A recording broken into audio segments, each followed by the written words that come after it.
اعوذ باللہ من الشیطان الرجیم بسم اللہ الرحمن الرحیم الحمد للہ رب العالمین والصلاة والسلام علی اشرف الانبیاء والمرسلین واہل بیتہ الطیبین الطاہرین المعصومین اما بعد۔ سورہ مبارکہ زمر آیت نمبر 11 سے آیت نمبر 21، 11 سے 21 تک۔ بسم اللہ الرحمن الرحیم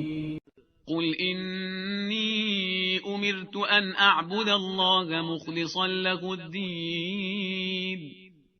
وامرت لان اکون اول المسلمین قل انی اخاف ان عصیت ربی عذاب یوم عظیم قل اللہ اعبد مخلصا له دینی فاعبدوا ما شئتم من دونه قل إن الخاسرين الذين خسروا أنفسهم وأهليهم يوم القيامة ألا ذلك هو الخسران المبين لهم من فوقهم ظلل من النار ومن تحتهم ظلل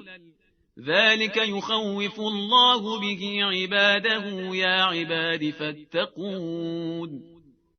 والذين اجتنبوا الطاغوت أن يعبدوها وأنابوا إلى الله لهم البشرى فبشر عباد الذين يستمعون القول فيتبعون أحسنه أولئك الذين هداهم الله وأولئك هم أولو الألباب أفمن حق عليه كلمة العذاب أفأنت تنقذ من في النار لكن الذين اتقوا ربهم لهم غرف من فوقها غرف مبنية تجري من تحتها الأنهار وعد الله لا يخلف الله الميعاد ألم تر أن الله أنزل من السماء ماء فسلكه ينابيع في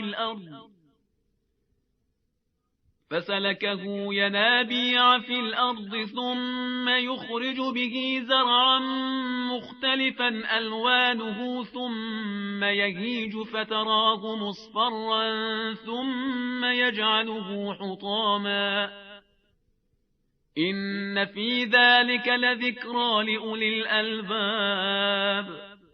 گزشتہ صفحے کے اختتام پر ہم نے دیکھا کہ پروردگار عالم نے اپنے حبیب سے کہا کہ حبیب یہ کہہ دیجئے کہ اے میرے بندوں، وہ میرے بندوں کہ جو ایمان لائے، اپنے رب کا تقوی اختیار کرو، جنہوں نے اچھائی کی، نیکی کی اس دنیا کے اندر، ان کے لیے نیکی ہی بطور جزا ہے۔ اللہ کی زمین وسعت رکھتی ہے، یہ ہجرت کی طرف اشارہ ہو گیا، اور پھر یہ اعلان کر دیا گیا کہ جو صبر کرنے والے ہیں ان کو پورا پورا اجر دے دیا جائے گا بغیر کسی حساب کے۔ اسی کنٹینیوشن میں آگے مزید ارشاد ہوتا ہے، قل اے حبیب کہہ دیجئے، انی امرتو کہ مجھے اس بات کا حکم دیا گیا ہے، ان اعبد اللہ مخلصا لہ الدین کہ پورے خلوص کے ساتھ خالص اس کی اطاعت کرتے ہوئے میں اس کی عبادت انجام دوں۔ یعنی یہ وہی چیز ہے کہ جس کو دوسرے لفظوں میں کہا جاتا ہے کہ شرک سے اپنے آپ کو دور رکھو، حنیفاً نہ دائیں نہ بائیں، پوری یکسوئی کے ساتھ، پورے خلوص کے ساتھ، پوری سنسیریٹی کے ساتھ، پیورٹی کے ساتھ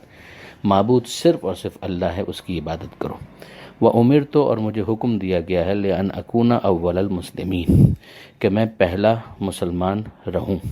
اب یہاں پر اول المسلمین یا پہلا مسلمان، اس سے کیا مراد ہے؟ بعض نے اسے زمانے کے اعتبار سے بھی لیا ہے کہ پیغمبر اکرم صلی اللہ علیہ وآلہ وسلم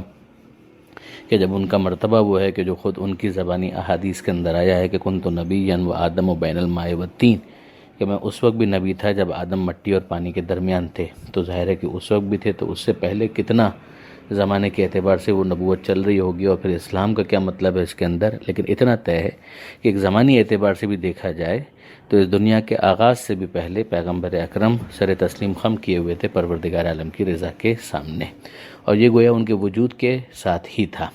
اور دوسری بات یہ ہے کہ پروردگار عالم نے گویا حکم دیا ہے مجھے اس بات کا کہ جو اول نمبر کا مسلمان ہو سکتا ہے وہ مجھے کو ہونا ہے، یعنی پہلے درجے کا اسلام، جو پہلے درجے کا سر تسلیم خم کرنا ہوگا، سرنڈر ہوگا، وہ میری ہی طرف سے پروردگار عالم کی بارگاہ میں ہوگا۔ اور ایک تیسری بات بھی کہی گئی ہے کہ جو بھی میں حکم تمہیں دے رہا ہوں بطور اسلامی تعلیمات کے، تو یہ میری ذمہ داری ہے، مجھے یہ حکم دیا گیا ہے کہ پہلے میں خود اس پر عمل کر کے دکھاؤں، اور تینوں مطالب اپنی جگہ پر بالکل درست ہیں۔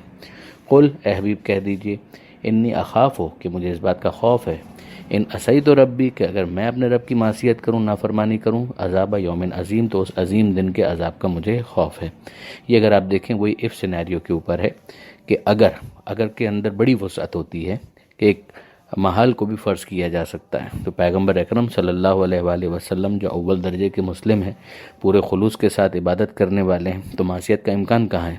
لیکن بہرحال اس سپوزیشن کے ساتھ، اس مفروض کے ساتھ یہ بات کی جا رہی ہے، جیسے کہ پہلے بھی میں نے بارہا اس بات کی طرف متوجہ کیا کہ اگر آپ قرآن مجید کی اس آیت کی طرف دیکھیں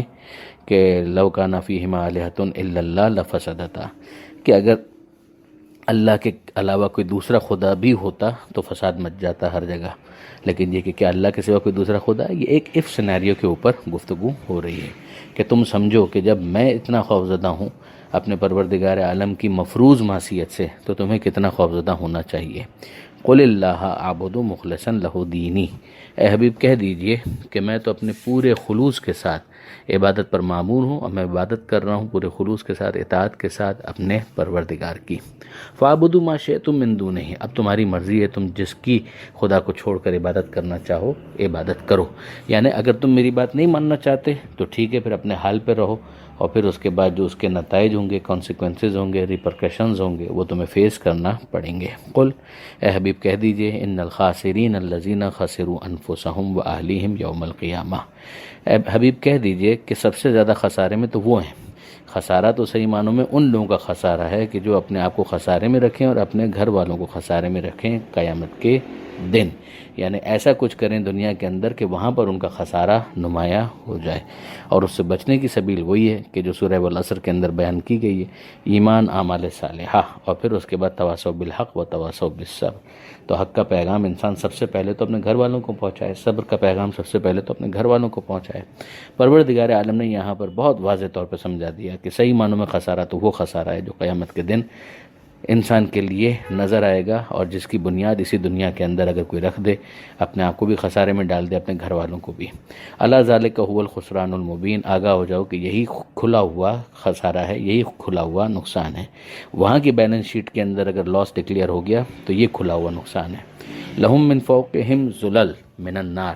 ان کے لیے اوپر سے بھی آگ کے سائبان ہیں، ومن تحتہم ظلل، اور ان کے نیچے بھی تختے ہیں آگ کے، یعنی اوپر سے بھی آگ ہے اور نیچے سے بھی آگ ہے۔ ذالک یخوف اللہ بہ عبادہ، یہ وہ ہے کہ جس کا اللہ خوف دلاتا ہے اپنے بندوں کو۔ یا عبادی فاتقون، اے میرے بندوں بس مجھ سے ڈرو، میرا خوف رکھو، میرا تقوی اختیار کرو، میری ناراضی سے بچو۔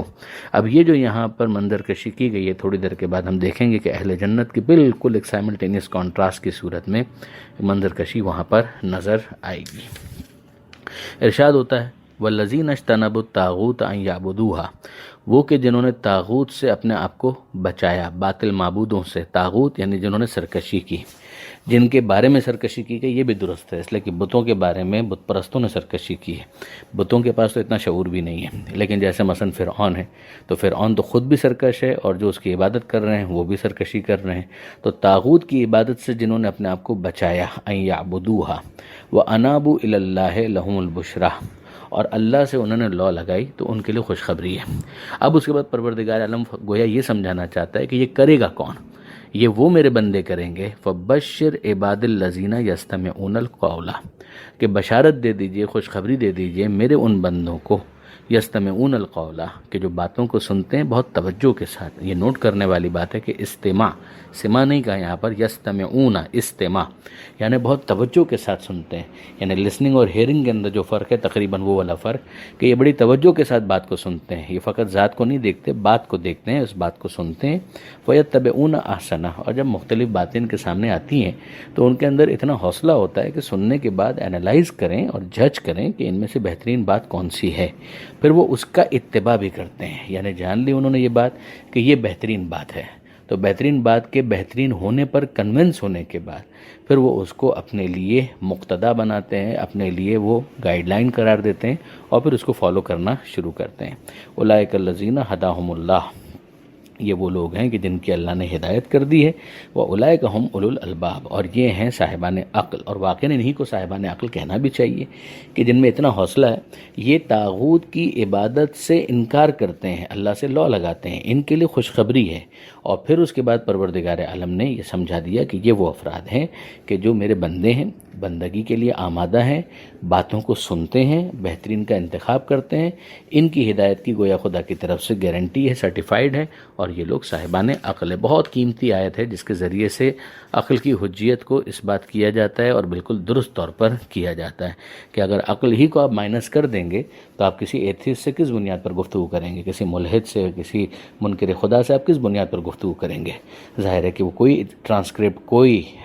کتاب نہیں مانتا الہامی، ابھی تو آپ اس سے جو گفتگو کریں گے وہ اس کے مشاہدے ہی کی روشنی میں اور عقلی فیصلوں ہی کی روشنی میں اس سے گفتگو کر سکتے ہیں۔ پھر ایک مرتبہ وہ خدا کی طرف آمادہ ہو جائے، خدا کی طرف مائل ہو جائے تو وہ خدا سے لو لگائے گا اور پھر جو بہترین بات ہے اس کا وہ اتباع کرنا شروع کر دے گا۔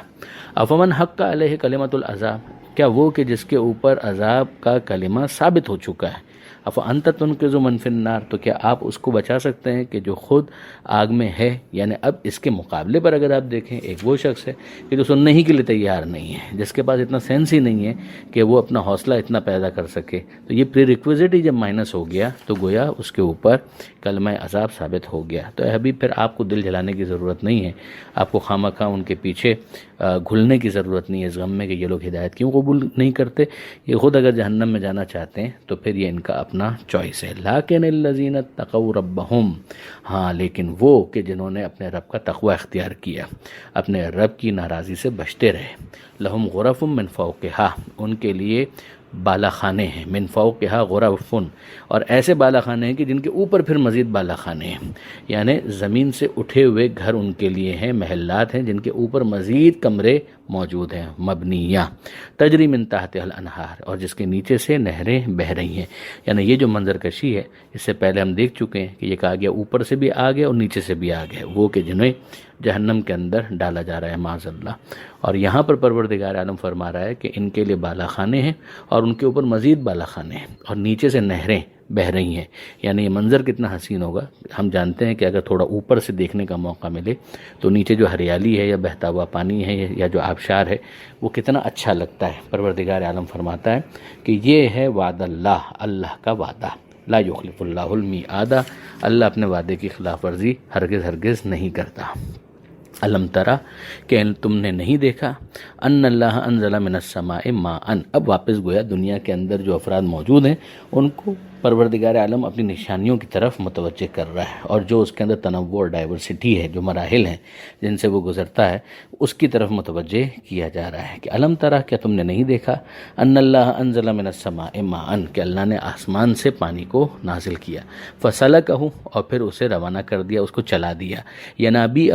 چشموں کی صورت میں، فی الارض، زمین کے اندر، ثم یخرج بہ زرعا، اور پھر اس کے بعد اس نے نکالا ان کے ذریعے سے زراعت کو، مختلف فصلیں، مختلف جو کراپس ہیں وہ جو نکلتی ہیں، مختلفاً الوانہ، جن کے رنگ مختلف ہیں، ثم یہیج، اور پھر وہ خشک ہو جاتی ہیں، فتراہ مصفرا، اور پھر تم دیکھتے ہو کہ وہ زرد ہو گئیں، ثم یجعلہ حطاما، اور پھر تم دیکھتے ہو کہ خدا اس کو بنا دیتا ہے ریزہ ریزہ، ان فی ذلک لذکر لأولی الالباب، اس میں یقیناً نصیحت ہے، یاد دہانی ہے صاحبان عقل کے لیے۔ یعنی صاحبان عقل اس پوری اسکیم کے اندر، اس پورے ڈیزائن کے اندر جو مختلف مراحل ہیں ان میں دیکھتے ہیں کہ نہیں ہے زمین کے اندر جان مگر آسمان سے پانی نازل ہوتا ہے اور زمین سے ہریالی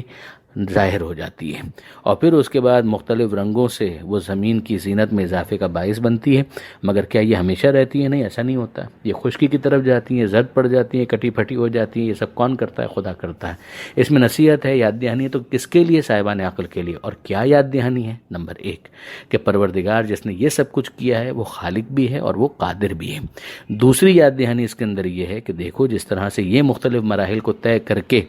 واپس اپنی اصل کی طرف لوٹ جاتی ہیں، اسی طریقے سے تمہاری بھی ابتدا ہے اور تمہارا بھی اس دنیا سے جانا ہے، اور پھر اس کے بعد واپس تمہارا پلٹنا بھی ہے۔ یہ تمہارے سامنے ہر سیزن کے اندر ہو رہا ہے کہ پروردگار عالم تم کو دکھا رہا ہے، زمین مردہ ہے، زندگی کی طرف آتی ہے، پھر واپس مردہ ہو جاتی ہے، اور پھر تم دیکھتے ہو کہ اس کو زندگی ملتی ہے۔ بالکل یہی چیز تمہارے ساتھ بھی ہونے والی ہے۔ تم اس وقت زندہ ہو، پہلے نہیں تھے، مردہ تھے اور زندگی کی طرف آئے، پھر واپس مردہ بن جاؤ گے، مگر پھر واپس تم کو زندہ کیا جائے گا۔ جو یہ سائیکل تمہارے سامنے ہر سال دکھاتا ہے، بار بار دکھاتا ہے، وہ تمہارے ساتھ بھی یہ کر سکتا ہے اور وہ کرے گا، اسی بات کا تمہارے سامنے اعلان کیا گیا ہے۔ یہ آیت نمبر 21 پر صفحہ مکمل ہوا۔ پروردگار عالم سے دعا ہے قرآن پڑھنے، سمجھنے اور عمل کرنے کی توفیق عطا فرما، وارث قرآن امام زمانہ کے ظہور میں تعجیل فرما۔ وآخر دعوانا ان الحمد للہ رب العالمین، والسلام علیکم ورحمۃ اللہ وبرکاتہ۔